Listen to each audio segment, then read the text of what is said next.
फातिमा की रानी माँ, प्रभु यीशु की माँ, आसरा तू ही है माँ।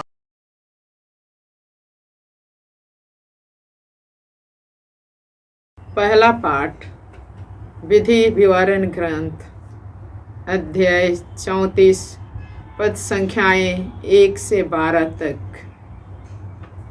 मूसा मोआब के मैदान से नेबो पर्वत और पिस्गा की चोटी पर चढ़ा। यह यरीको के सामने है। प्रभु ने उसे समस्त देश दिखाया, दान तक गिलआद को, सारे नप्ताली, एफ्राइम और मनासे के प्रदेश को, पश्चिमी समुद्र तक समस्त यूदा प्रदेश को, नेगेब और यर्दन की घाटी तथा सोअर तक खजूरों के नगर यरीको के मैदान को। इसके बाद प्रभु ने उससे कहा, यही वह देश है जिसके विषय में मैंने शपथ खाकर इब्राहिम, इसहाक और याकूब से कहा, मैं उसे तुम्हारे वंशजों को प्रदान करूँगा। मैंने इसे तुमको दिखाया और तुमने इसे अपनी आँखों से देखा, किंतु तुम इसमें प्रवेश नहीं करोगे। प्रभु का सेवक मूसा वहाँ मोआब में मर गया, जैसा कि प्रभु ने कहा था। लोगों ने उसे बेतपावर के सामने मोआब की घाटी में दफनाया, किंतु अब कोई नहीं जानता कि उसकी कब्र कहाँ है। मूसा का देहांत 120 बरस की उम्र में हुआ था। उसकी आँखों की ज्योति धुंधलाई नहीं थी और न ही उसकी तेजस्विता घटी थी। इस्राएलियों ने मोआब के मैदान में 30 दिन तक मूसा के लिए विलाप किया। इसके बाद मूसा के लिए शोक का समय समाप्त हुआ। नून का पुत्र योशुआ प्रज्ञा चेतना से परिपूर्ण था, क्योंकि मूसा ने उस पर हाथ रखे थे। इस्राएली उसका आज्ञा पालन करते और इस प्रकार वे प्रभु का वह आदेश पूरा करते थे जिसे प्रभु ने मूसा को दिया था। बाद में मूसा के सदृश इस्राएल में ऐसा कोई नबी प्रकट नहीं हुआ जिसने प्रभु को आमने सामने देखा हो। ऐसा कोई नबी प्रकट नहीं हुआ जिसने प्रभु के द्वारा भेजा जाकर मिस्र में फिरौन, उसके सब दरबारियों और उसके समस्त देश को इतने चिन्ह तथा चमत्कार और सब इस्राएलियों के सामने सामर्थ्य एवं आतंक के साथ इतने महान कार्य दिखाए। प्रभु की वाणी। ईश्वर को धन्यवाद। भजन अनुवाक्य। धन्य है ईश्वर, वही हमें जीवन प्रदान करता है। धन्य है ईश्वर, वही हमें जीवन प्रदान करता है। समस्त पृथ्वी ईश्वर को धन्य कहे, उसके महिमामय नाम का गीत गाए और उसकी महिमा का स्तुति गान करे। वह ईश्वर से यह कहे, तेरे कार्य अपूर्व है। अनुवाक्य। धन्य है ईश्वर, वही हमें जीवन प्रदान करता है। धन्य है ईश्वर, वही हमें जीवन प्रदान करता है। आओ ईश्वर के कार्यों का ध्यान करो, उसने पृथ्वी पर अपूर्व कार्य किए हैं। हे राष्ट्रों, हमारे ईश्वर को धन्य कहो और उसकी प्रशंसा में गीत सुनाओ। अनुवाक्य। धन्य है ईश्वर, वही हमें जीवन प्रदान करता है। धन्य है ईश्वर, वही हमें जीवन प्रदान करता है। हे प्रभु भक्तों, आओ और सुनो। मैं तुम्हें बताऊंगा कि उसने मेरे लिए क्या क्या किया है। मैंने उसे ऊंचे स्वर से पुकारा और उसकी प्रशंसा में गीत सुनाया। अनुवाक्य। धन्य है ईश्वर, वही हमें जीवन प्रदान करता है। धन्य है ईश्वर, वही हमें जीवन प्रदान करता है। जय घोष। हालेलुया। ईश्वर ने मसीह के द्वारा अपने से संसार का मेल कराया और उस मेल मिलाप का सेवा कार्य हमें सौंपा है। हालेलुया। प्रभु आप लोगों के साथ हो और आपकी आत्मा के साथ। संत मत्ती के अनुसार पवित्र सुसमाचार। हे प्रभु तेरी महिमा हो। अध्याय 18 पद संख्याएं 15 से 20 तक। यीशु ने अपने शिष्यों से कहा, यदि तुम्हारा भाई कोई अपराध करता है तो जाकर उसे अकेले में समझाओ। यदि वह तुम्हारी बात मान जाता है तो तुमने अपने भाई को बचा लिया। यदि वह तुम्हारी बात नहीं मानता तो और 2-1 व्यक्तियों को साथ ले जाओ, ताकि 2 या 3 गवाहों के सहारे सब कुछ प्रमाणित हो जाए। यदि वह उनकी भी नहीं सुनता तो कलीसिया को बता दो, और यदि वह कलीसिया की भी नहीं सुनता तो उसे गैर यहूदी और नाकेदार जैसा समझो। मैं तुमसे कहे देता हूँ, तुम लोग पृथ्वी पर जिसका निषेध करोगे स्वर्ग में भी उसका निषेध रहेगा, और पृथ्वी पर जिसकी अनुमति दोगे स्वर्ग में भी उसकी अनुमति रहेगी। मैं तुमसे यह भी कहे देता हूँ, यदि पृथ्वी पर तुम लोगों में से 2 व्यक्ति एकमत होकर कुछ भी मांगेंगे तो वह उन्हें मेरे स्वर्गीय पिता की ओर से निश्चय ही मिलेगा। क्योंकि जहाँ 2 या 3 मेरे नाम पर इकट्ठे होते हैं वहाँ मैं उनके बीच उपस्थित रहता हूँ।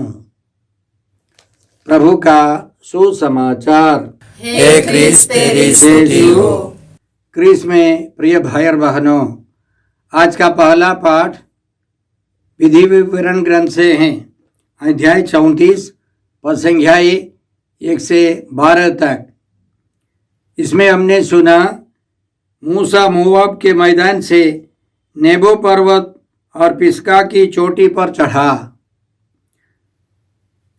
प्रभु ने उसे समस्त देश दिखाया। इसके बाद प्रभु ने उससे कहा, यही वह देश है जिसके विषय में मैंने शपथ खाकर इब्राहिम, इसहाक और याकूब से कहा, मैं उसे तुम्हारे वंशजों को प्रदान करूंगा। मैंने इसे तुमको दिखाया और तुमने इसे अपनी आंखों से देखा, किंतु तुम इसमें प्रवेश नहीं करोगे। याद रखें, उत्पत्ति ग्रंथ अध्याय 13 में हम लोग पढ़ते हैं कि इब्राहिम ने अपने सैनिकों को 318 सैनिकों को लेकर कई राजाओं को पराजित किया। उस जमाने के नियम के अनुसार एक व्यक्ति या एक समुदाय या एक राष्ट्र दूसरे राष्ट्र को हरा देता है तो वह पराजित राष्ट्र पहले विजयी राष्ट्र के अधीन हो जाता है।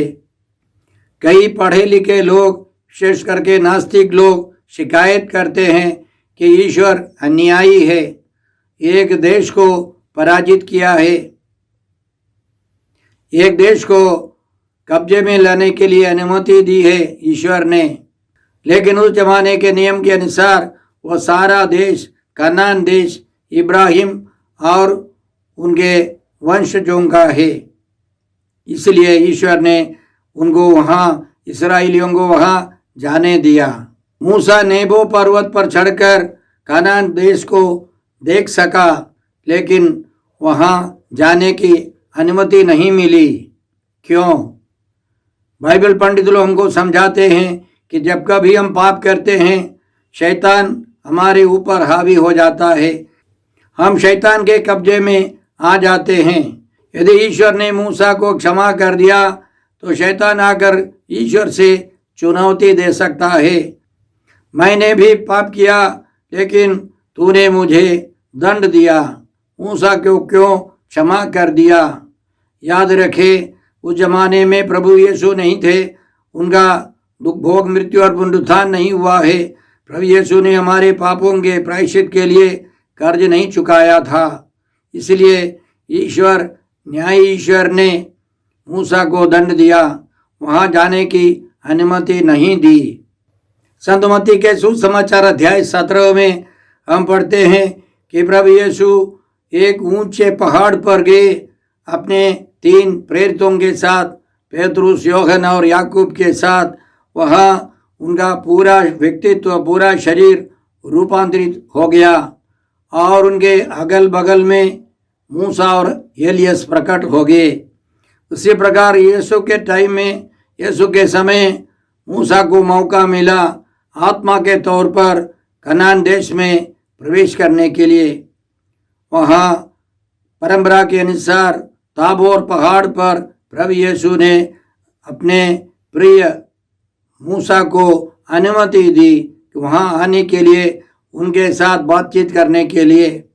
इसलिए हम ईश्वर को धन्यवाद देते हैं, प्रभु यीशु ने मूसा को वहाँ अंदर आने के लिए अनुमति दे दी। इस संदर्भ में संत यूदस का पत्र पढ़ना अच्छा है।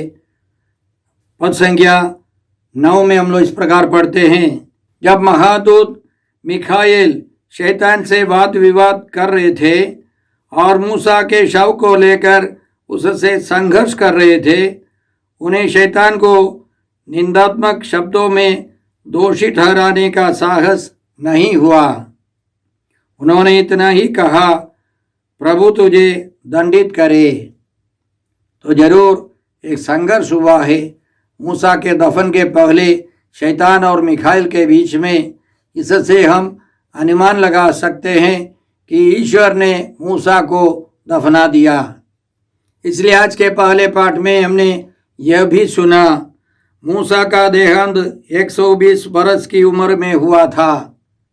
उसकी आंखों की ज्योति धुंधलाई नहीं थी और न ही उसकी तेजस्विता घटी थी।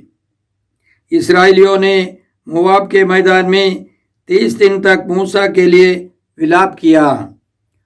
नून का पुत्र योशुआ प्रज्ञा चेतना से परिपूर्ण था, क्योंकि मूसा ने उस पर हाथ रखे थे। इस्राएली उसका आज्ञा पालन करते और इस प्रकार वे प्रभु का वह आदेश पूरा करते थे जिसे प्रभु ने मूसा को दिया था। तो मूसा के बाद योशुआ ने इस्राएलियों पर अधिकार जताया, वे नेता बने। बाद में मूसा के सदृश इस्राएल में ऐसा कोई नबी प्रकट नहीं हुआ जिसने प्रभु को आमने सामने देखा हो। ऐसा कोई नबी प्रकट नहीं हुआ जिसने प्रभु के द्वारा भेजा जाकर मिस्र में फिरौन, उसके सब दरबारियों और उसके समस्त देश को इतने चिन्ह तथा चमत्कार और सब इस्राएलियों के सामने सामर्थ्य एवं आतंक के साथ इतने महान कार्य कर दिखाए। मूसा के समान ऐसा कोई नहीं इस्राएल के इतिहास में। याद रखे, ईश्वर ने मूसा को 40 साल मिस्र देश के महल में प्रशिक्षण दिया, फिर 40 साल मरुभूमि में प्रशिक्षण दिया। मरुभूमि के वातावरण से मूसा परिचित था। तब 80 साल की उम्र में ईश्वर ने उसको इस्राएलियों की अगुवाई करने के लिए बुलाया। तो ऐसा एक नेता जिनको लंबा प्रशिक्षण मिला, 80 साल का प्रशिक्षण, और साथ साथ वह 120 तक रहा। जल प्रलय के बाद ईश्वर ने नूह से वादा किया कि मनुष्य की सबसे बड़ी उम्र अब 120 वर्ष की होगी। ईश्वर के हिसाब से सबसे बड़ी उम्र तक जीकर मूसा मर गया और मूसा के समान कोई नबी नहीं निकला इस्राएल में। याद रखें, संतमती के सुसमाचार में हम लोग यह समझ लेते हैं कि यीशु अंतिम मूसा है। मूसा के समान यीशु ने अपने विश्वासियों को रास्ता दिखाया और यीशु वास्तव में पास्का बन गए। पिता ईश्वर का पास्का है, हमारे लिए पास्का यीशु मसीह है। आज के सुसमाचार में प्रभु यीशु हमको सिखाते हैं कि यदि तुम्हारे भाई ने कोई अपराध किया है तो उसको अकेले में समझाओ। यदि उसने तुम्हारी बात मानी है तो तुमने उस भाई को बचा लिया। यदि वह नहीं मानता है, दो और एक व्यक्तियों को, 2-3 गवाहों के साथ उसको समझाओ, फिर भी नहीं वह नहीं मानता है तो कलीसिया के द्वारा, अधिकारियों के गणों के द्वारा उसको समझाओ। और यदि वह फिर भी नहीं मानता है तो उसे छोड़ दो। प्रभु यीशु का कहने का मतलब है कि सबसे पहले हम लोग व्यक्तिगत रूप से किसी को सुधारने का प्रयास करें, फिर एक छोटे दल के साथ, फिर कलीसिया के साथ। यदि कलीसिया की बात वह नहीं मानता है तो उसे छोड़ दो, लेकिन वह पश्चाताप करके वापस आएगा तो उसको स्वीकार करना भी है, क्योंकि प्रभु यीशु मेल मिलाप चाहते हैं। इसलिए संत मत्ती के सुसमाचार अध्याय 5 में प्रभु यीशु के प्रथम प्रवचन में उन्होंने इसी तरह हमको सिखाया, जब तुम वेदी पर अपनी भेंट चढ़ा रहे हो और तुम्हें वहाँ याद आए कि मेरे भाई को मुझसे कोई शिकायत है, तो अपनी भेंट वहीं वेदी के सामने छोड़कर पहले अपने भाई से मेल करने जाओ और तब आकर अपनी भेंट चढ़ाओ। कचहरी जाते समय रास्ते में ही अपने मुद्दई से समझौता कर लो। कहीं ऐसा ना हो कि वह तुम्हें न्यायकर्ता के हवाले कर दे, न्यायकर्ता तुम्हें प्यादे के हवाले कर दे और प्यादा तुम्हें बंदीगृह में डाल दे। इसी तरह मेल मिलाप बनाए रखना है। आगे प्रभु ने समझाया, अपने शत्रुओं से प्रेम करो और जो तुम पर अत्याचार करते हैं उनके लिए प्रार्थना करो। इससे तुम अपने स्वर्गिक पिता की संतान बन जाओगे, क्योंकि वह भले और बुरे दोनों पर अपना सूर्य उगाता तथा धर्मी और अधर्मी दोनों पर पानी बरसाता है। ईश्वर सबों को प्यार करता है, हमको भी उसी तरह सबों को प्यार करना है। कोई भी हमारे साथ दुश्मन के समान व्यवहार करे, फिर भी हमको उन व्यक्तियों को प्यार करना है। आज के सुसमाचार के अंतिम में हमने यह भी सुना, यदि पृथ्वी पर तुम लोगों में से 2 व्यक्ति एकमत होकर कुछ भी मांगेंगे तो वह उन्हें मेरे स्वर्गीय पिता की ओर से निश्चय ही मिलेगा। क्योंकि जहाँ 2 या 3 मेरे नाम पर इकट्ठे होते हैं, वहाँ मैं उनके बीच उपस्थित रहता हूँ। अक्सर कई लोग बोलते हैं व्यक्तिगत प्रार्थना के समय 2 व्यक्ति है या 3 व्यक्ति वहाँ यीशु उपस्थित हैं। बात तो सही है, लेकिन संदर्भ अलग है। एक व्यक्ति अपराध करता है, वह कलीसिया की बात नहीं मानता है, कलीसिया के 2 या 3 एकमत होकर इस मुद्दे के लिए, इसके समाधान के लिए प्रार्थना करने पर निश्चय ही उस समुदाय में, उस कलीसिया में या कलीसिया के नेतागणों में पवित्र आत्मा का अभिषेक उतरेगा। सही निर्णय लेने के लिए कृपा मिलेगी। जहाँ 2 या 3 उस केस के फैसले में एक साथ प्रार्थना करते हैं, निश्चित रूप से उस कलीसिया के नेतागणों के बीच में यीशु उपस्थित हैं। यह हमारा अनुभव है, कलीसिया की परंपरा है। किसी मुद्दे पर संत पापा, सब कार्डिनलगण, बिशप स्वामी एकमत होकर प्रार्थना करते हैं, याचना करते हैं, तो प्रभु यीशु उन सबों पर पवित्र आत्मा भेज देते हैं। वे सही निर्णय ले सकते हैं, पवित्र आत्मा प्रेरित करता है। इसलिए हम धन्यवाद देते हैं पवित्र कलीसिया के लिए, स्थानीय कलीसिया के लिए, और प्रार्थना करते हैं कि सभी छोटे बड़े अपराध हम करने पर भी कलीसिया हमारी सहायता करे, हमें मार्गदर्शन करे, हमें दंडित करे, ताकि हम पश्चाताप कर कलीसिया में लौट आए। यह यीशु चाहते हैं। आज के संदर्भ में बहुत सारे लोग कलीसिया के अंदर रहकर विद्रोह करते हैं और यह यीशु नहीं चाहते हैं। अक्सर हमारे अधिकारीगण नम्र हो जाते हैं, झुक जाते हैं, और कई लोग जो अधीन रहते हैं उसका फ़ायदा उठाते हैं। यह भी सही नहीं है।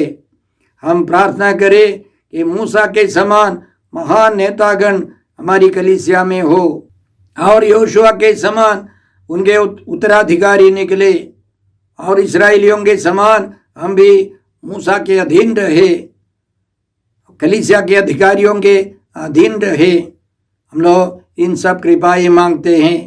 हे अब्बा पिता, हे प्रभु यीशु, हे पवित्र आत्मा ईश्वर, आज के पवित्र वचनों के लिए हम तुझे धन्यवाद देते हैं और प्रार्थना करते हैं कि हम भी मूसा के समान ईश्वर की आज्ञाओं का पालन करते हुए, यीशु की आज्ञाओं का पालन करते हुए आगे बढ़ सके। हम वास्तव में पवित्र कलीसिया के सदस्य के रूप में जीवन बिता सके। हम ये प्रार्थना करते हैं प्रभु क्रिस्त के द्वारा। हमारे प्रभु यीशु क्रिस्त की कृपा, ईश्वर का प्रेम और पवित्र आत्मा का साहचर्य आप सबों को प्राप्त हो। आमीन।